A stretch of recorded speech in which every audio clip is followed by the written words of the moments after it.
शुभेंदु अधिकारी बंगाल के नए सीएम होंगे। विधायक दल की बैठक में विधायक दल का नेता उन्हें चुन लिया गया है। कल वही 11 बजे कोलकाता के परेड ग्राउंड में शपथ लेंगे। तो मैम क्या सोचती हैं आपकी शुभेंदु अधिकारी को सीएम बनने जा रहे हैं? उनके बिल्कुल डिजर्व करते हैं। शुभेंदु अधिकारी ही वो शख्स है जिसने कह सकते हैं कि बंगाल में बीजेपी को खड़ा किया है, और इतना बड़ा प्रचंड बहुमत है कि उसके पीछे शुभेंदु अधिकारी की बहुत बड़ी भूमिका है, क्योंकि उन्होंने टीएमसी प्रमुख और राज्य के मुख्यमंत्री ममता बनर्जी को न केवल 2 बार उन्होंने हराया है, पिछले चुनाव में नंदीग्राम में और इस बार भवानीपुर में, इसलिए वो डिजर्व तो करते हैं, वेल डिजर्व कैंडिडेट है। नवीन, आपकी क्या राय है? 2016 में 3 सीट, 2016 में बीजेपी को मिली 3 सीट, 2020 में शुभेंदु आते हैं, फिर उनको बीजेपी को मिलती है 77 सीट, और इस बार शुभेंदु रहे, पूरे फुल फेज उन्होंने प्रचार किया, मोर्चा संभाला, इस बार आती है 207 सीट। तो शुभेंदु के बारे में क्या सोचते हैं? देखिए, निश्चित तौर पर शुभेंदु अधिकारी जो है मुख्यमंत्री बनने के सबसे बड़े दावेदार थे, और जब हम कल आपस में ही चर्चा कर रहे थे तो मैंने ये कहा था कि भाई शुभेंदु इसलिए भी हैं क्योंकि कोई व्यक्ति लगातार 2 बार सिटिंग जो मुख्यमंत्री हैं उनको हरा दे, और ऐसी स्थिति में जब उनकी पूरी सत्ता पे पकड़ हो, पूरी हनक हो, और उस दौर में उनके खेमे से हटकर, क्योंकि वही व्यक्ति है जिन्होंने ममता बनर्जी को सत्ता में लाने में अहम भूमिका अदा की थी, चाहे वो सिंगूर का मामला रहा हो, क्योंकि वो उनके सबसे बड़े कहते राइट हैंड कहे जाते थे, और वो व्यक्ति टीएमसी की कार्यशैली से, टीएमसी के लोगों से, टीएमसी के काम करने के पूरे तौर तरीकों से, उनके दुश्मनों से, उनकी कमजोरियों से, हर चीज से वाकिफ थे। और व्यक्ति ऐसे हैं जिन्होंने एक पार्षद के रूप में काम करते हुए एक मंत्री, सांसद और सभी भूमिकाएं अदा की हैं, तो उनके पास बंगाल का हर तरीके का अनुभव काम करने का है, कार्यकर्ताओं से जुड़े रहे हैं, और इस तरीके की नहीं जो विचारधारा टीएमसी लेकर चलती थी, माँ माटी मानुष वाली, वो चीजें जो हैं उनको उन्होंने अपने लिया, और उसके बाद आगे बढ़े, और वो आज वो मुख्यमंत्री बने हैं। तो ये बहुत मतलब उनके लिए वो वेल डिजर्व कैंडिडेट जो है तो वही है। मेरा अगला सवाल थोड़ा ये हट गया है कि जैसे हिमंता कांग्रेस में रहे, कांग्रेस से आके उन्होंने असम कांग्रेस को एकदम खोखला कर दिया है, मतलब कमजोर कर दिया है। ये 1 जनवरी 1998 को जब टीएमसी का गठन हुआ, तब से लेकर ये 2020 तक टीएमसी, करीब 2 दशक ये टीएमसी के साथ रहे, तो क्या ये टीएमसी के लिए बंगाल के हिमंता साबित होंगे? देखो वेद, आप भी जानते हो कि जो आपका सबसे करीबी होता है ना, आपका सबसे बड़ा राजदार होता है, और जो राजदार होता है ना, वो आपका सबसे बड़ा दुश्मन भी हो सकता है। उसको आपकी कमजोरियां पता है, उसको आपकी खूबियां पता है, उन्हें पता है कि आपको कहाँ चोट पहुंचाई जा सकती है, कहाँ वार किया जा सकता है, और उसी सारे हथियारों का इस्तेमाल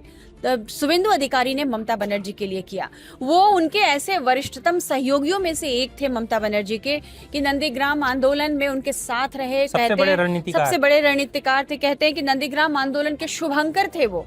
और पूरा उनके साथ मिलकर के जो ममता बनर्जी ने लेफ्ट को उखाड़ फेंका पश्चिम बंगाल से,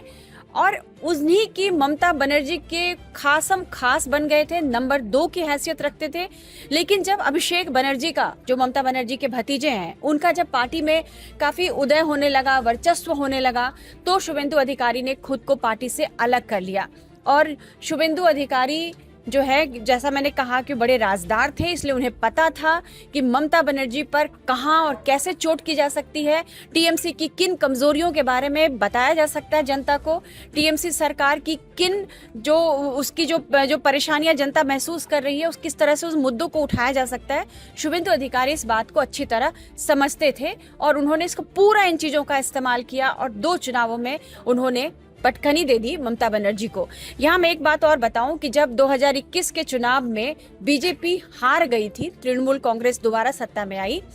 तो ये चर्चा काफी हुई कि टीएमसी में वो लौट के चले जाएंगे। लेकिन शुभेंदु नहीं गए, और शुभेंदु ने टीएमसी के पैर उखाड़ दिए। और जैसा आपने कहा कि क्या वो हिमंता होने जा रहे हैं, हर कमजोरी से आपने कहा वाकिफ है वो, तो वो बिल्कुल की रग से वो वाकिफ तो जिस तरह से हिमंता ने असम में कांग्रेस की कमजोरियों का पूरा फायदा उठाया, और जहां जहां कमजोर कड़ियां थी उसको जोड़ करके उन्होंने अपने बीजेपी के लिए उसको फायदा पहुंचाया, उसी तरह से शुभेंदु अधिकारी टीएमसी की कमजोरियों को उन्होंने अपना हथियार बनाया और बीजेपी में उसका इस्तेमाल किया। और आप देखना कि जो बीजेपी के 3 बड़े फायर ब्रांड नेता मैं देख रही हूँ, उत्तर प्रदेश में आप योगी आदित्यनाथ को देखिए, असम में आप हिमंता को, और अब चले जाइए बंगाल में, जो वहां पर जो अब शुभेंदु अधिकारी हिंदूवादी बिल्कुल फायर ब्रांड नेता बीजेपी के जो कह सकते हैं, आप देखना उनका जिस तरह से आने वाले जो कार्यकाल होंगे, आप कितना 4 इत्तेफाक मई को जीत के बाद उन्होंने देखिए, कई मैं- बयान भी दिए हैं, वो कि हमें कई सारे यदि बयान आपको- दिए हैं। हाँ, उन्होंने कहा कि यदि चुनाव से पहले भी हाँ। कि यदि आपको वो नहीं बनना है। देखिए, मैं तो मैडम की बात को एक बात है कि घर का भेदी लंका ढाए, ये कहावत जो है, और जिस श्री राम के नारे पे और आप जिस पे चुनाव जीते हैं जय श्री राम कहते हुए, ये वही उस रामयुग की बात है कि विभीषण की ताजपोशी हुई जो रावण के साथ आए और उन्होंने उनके भेद बताए कि भाई कहाँ चीज है। वही स्थिति जो है बंगाल में बनी है। और शुभेंदु अधिकारी के साथ सबसे पॉजिटिव चीज क्या है कि शुभेंदु अधिकारी को वापस लाने की जो पिछले बार कोशिश की, जो बड़े बड़े सारे नेता, चाहे बाबुल सुप्रियो रहे हों, चाहे वो पहले टीएमसी के महासचिव थे, उनकी बात रही, मुकुल रॉय और उनके बेटे, जितने भी लोग जो बड़े नेता, उनको लगा कि जब उनको अपनी जमीन हिलती दिखी थी तो इस तरीके के नेताओं की घर वापसी हुई थी। और उसी में जो मैडम ने कहा कि भाई शुभेंदु अधिकारी को भी रिझाने की कोशिश निश्चित तौर पे की गई होगी, क्योंकि उनको लगा कि अगर हमारे को कोई व्यक्ति 77 सीटें लेकर लेफ्ट को भी हटा के विपक्ष में और नेता प्रतिपक्ष बन के काबिज होता है तो उसकी आवाज सुनी जाती है और सदन में वो नेता तौर पे बढ़े। उनको जिस तरीके से केंद्र ने प्रोटेक्शन दिया, अमित शाह के बहुत करीबी माने जाते हैं वो। अमित शाह की भूमिका जब अभिषेक बनर्जी के साथ उनका विवाद हुआ तो बहुत अहम रही थी उनको लाने के लिए टीएमसी से बीजेपी में, और उन्होंने हमेशा सपोर्ट किया। और देखिए, आज भी जब विधायक दल की बैठक हुई तो अमित शाह वहां हैं और उनकी ताजपोशी का ऐलान करने भी अमित शाह ही हैं। और दूसरी बात, जिस तरीके की नीतिगत तरीके से काम बीजेपी करती है और अमित शाह जो पूरी तरह से चाणक्य की तरह भूमिका निभाते हैं, वो उस फ्रीक्वेंसी के साथ बिल्कुल मैच कर रहे हैं। और जो नीति बीजेपी की है उनको जमीनी स्तर पर इंप्लीमेंट करने का काम शुभेंदु अधिकारी ने किया। लगातार 2 बार अगर वो मुख्यमंत्री को हटाते हैं तो उनसे बड़ा कैंडिडेट कोई न था, न है और न कोई चुनौती देने वाला है, क्योंकि किसी के पास वो आधार भी नहीं था कि वो कहता कि शुभेंदु मुख्यमंत्री क्यों नहीं बनेंगे। इसलिए उनकी ताजपोशी निश्चित थी। निश्चित तौर पर यदि आप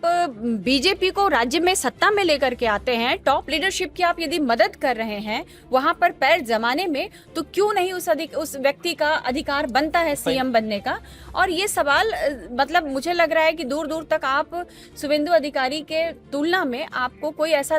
दूसरा उस तरह का जमीन पर काम करने वाला, क्योंकि मैं उनके उससे कई चीजों से वाकिफ हूँ और मैंने देखा कि जब ये 2021 के चुनाव के जब वो हारे थे, उन्होंने पता है कि बीजेपी का मनोबल काफी गिर गया था उनके कार्यकर्ताओं का, लेकिन शुभेंदु अधिकारी ने जिले जिले में यात्राएं की, कार्यकर्ताओं के साथ मिल करके उनके घर में गए, वहां रुके और वहां लोगों के साथ उनका मिलना जुलना था। उन्होंने वहां कार्यकर्ताओं का मनोबल गिरने नहीं दिया। जिस तरह से हिंसा हुई, 100 के करीब बीजेपी के कार्यकर्ता, ऐसी रिपोर्ट्स हैं कि मारे गए, और इस बार भी हिंसा हुई। पिछले बार जो हिंसा हुई थी और जिस तरीके से बीजेपी के दफ्तर जलाए गए, हिंसा हुई जब 77 सीटें लेके बीजेपी आई थी,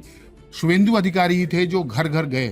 कार्यकर्ताओं से मिले, उन्होंने मनोबल बढ़ाया कि आप हार मत मानिए, इनका जो है पाप का घड़ा भर चुका है, आज नहीं तो कल भरेगा। और वो चीज जो है उनकी जो 5 साल की मेहनत है वो आज रंग लाई है। ममता बनर्जी को अगर स्ट्रीट फाइटर कहा जाता है तो स्ट्रीट फाइटर को 2 बार 2 अलग अलग विधानसभा क्षेत्रों से हराने वाले, ये भी सड़कों पर लड़े। देखिए, जहां ममता गई वहां जाके हरा, ऐसा नहीं रहा कि। और दूसरा देखिए, अगर सिंगूर की सीट वो पिछले बार 2 बार चुनाव लड़ी, 2 सीटों से लड़ी, दोनों सीटों में से एक हारी, एक जीती। इस बार उन्होंने कहा कि जिस सीट पे आप लड़ोगे मैं उसी पे चुनाव लड़ूंगा, और वहां चुनौती दे के हराना, तो इससे बड़ा आप तो और कोई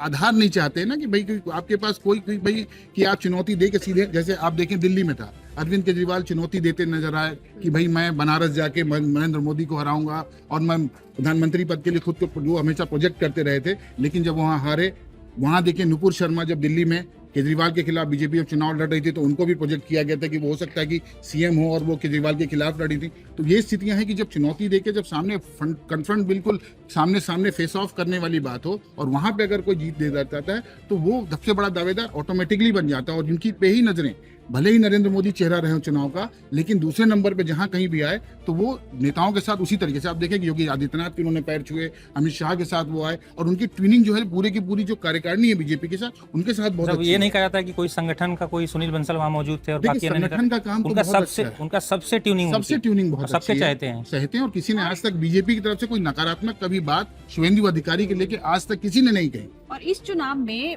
बीजेपी की रणनीति थी कि किसी भी बाहरी व्यक्ति को, बाहरी नेता को आगे नहीं रखा जाएगा, उनको पीछे रखा जाएगा और फ्रंट सीट पर बंगाल के ही नेता होंगे। शुभेंदु अधिकारी फ्रंट सीट पर थे। हालांकि बीजेपी ने नाम किसी को भी फेस नहीं बनाया था कि ये हमारा सीएम फेस होंगे, जैसा कि आमतौर पर बीजेपी करती है, लेकिन जनता को अनुमान था, जनता को भी पता था कि यदि ये चुनाव बीजेपी जीतती है तो शुभेंदु अधिकारी आएंगे। और शुभेंदु अधिकारी, आप ये खत्म करें चर्चा, उससे पहले बता दूं कि शुभेंदु अधिकारी ने एक बार कहा था, मैं टीएमसी में नहीं जाऊंगा, मैं ममता बनर्जी को पूर्व मुख्यमंत्री बनाऊंगा। कल जब वो शपथ लेंगे तो ये बात सच साबित हो जाएगी कि उन्होंने पूर्व मुख्यमंत्री बना दिया ममता बनर्जी को और अब खुद राज्य के मुख्यमंत्री बन गए हैं। तो इस चर्चा को यहीं खत्म करते हैं। हाँ, बाकी इस आगे चर्चा खबरों को देखते रहिए टाइम्स नाउ नवभारत का डिजिटल प्लेटफॉर्म। नहीं, दर्शकों को ये बता दीजिए कि कल भी आप हमारे साथ जरूर जुड़े रहिएगा, मतलब हर वक्त आप हमारे साथ जुड़े रहिए, क्योंकि टाइम्स नाउ नवभारत डिजिटल पर जो है हम बिल्कुल ताज़ा खबरें लेकर के और सारे अपडेट लेके, चर्चा लेके, विश्लेषण लेकर के आपके पास आते हैं। तो हमारे साथ आप बने रहिएगा। धन्यवाद।